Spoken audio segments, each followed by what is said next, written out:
சன்மிகாஸ் பக்கல் இன்னைக்கு வந்து பாத்தீங்கன்னா 2 நெயில் ஆர்ட்ஸ் ஆர்டர் வந்திருக்கு. மெஹந்தி வந்து அவங்க வெளியில அவங்களோட சிஸ்டர் போடுறேன்னு சொல்லிட்டாங்க. ஸோ நான் வந்து நெயில் ஆர்ட்ஸ் மட்டும் தான் நான் பண்ற மாதிரி இருந்தது. அவங்க வந்து 2 மாடல் எனக்கு அனுப்பிச்சிருந்தாங்க. இந்த மாடல் நீங்க பண்ணுவீங்களாக்கான்னு கேட்டாங்க. தாராளமா நான் பண்ணுவேண்டான்னு சொல்லிட்டேன்.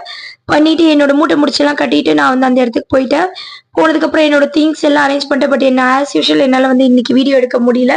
பிகாஸ் நான் போவே கொஞ்சம் லேட் ஆகி போச்சு. ஸோ அதனால நான் போனோடனே கடை முடிச்சுட்டு லாஸ்ட்டாக தான் நான் வீடியோ எடுத்திருந்தேன்.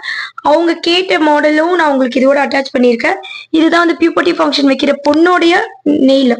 அவங்க வந்து ஃப்ரெஞ்ச் டிப்ல ஒரு மைல்டு கிளிட்டரிங் வர மாதிரி சில்வர் கிளிட்டர் வைக்கிற மாதிரி கேட்டிருந்தாங்க. பிளஸ் வந்து அந்த ஓரத்துல வந்து குரோம் பவுடர் போடுற மாதிரி அவங்க ஒரு மாடல் அமைச்சிருந்தாங்க.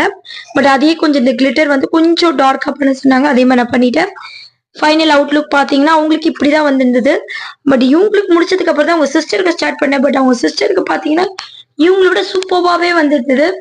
அவங்க என்ன மாடல் கேட்டாங்கன்னா மார்பிள் டிசைன் அவங்க கேட்டிருந்தாங்க. மார்பிள் டிசைன் ரொம்ப அழகா வந்துருச்சு. பட் நான் அவங்களுக்கு வீடியோவே எடுக்கல. பட் அவங்க எப்படி கேட்டாங்களோ அதே மாதிரி பண்ணியாச்சு. அவங்க வந்து மார்பிள் டிசைன் கூட பாத்தீங்கன்னா இந்த போட்டோஸ் அனுப்பிச்சுதான் என்கிட்ட கேட்டிருந்தாங்க. பட் அதுல வந்து ஆம்ப்ரே இருந்தது. ஆம்ப்ரே வேண்டாம், எனக்கு ஃபுல் அண்ட் ஃபுல் மார்பிளாவே பண்ணிடுங்கன்னாங்க. இந்த போட்டோல கூட அவ்வளவு தெரியல, நேர்ல பார்க்கும்போது செம்ம கிளட்டரிங்கா இருந்தது. ரெண்டுமே ரொம்ப சூப்பரா வந்துச்சு. இந்த வீடியோ உங்களுக்கு பிடிச்சதா லைக் பண்ணிக்கோங்க, ஷேர் பண்ணிக்கோங்க, சப்ஸ்கிரைப் பண்ணிக்கோங்க. பாய்.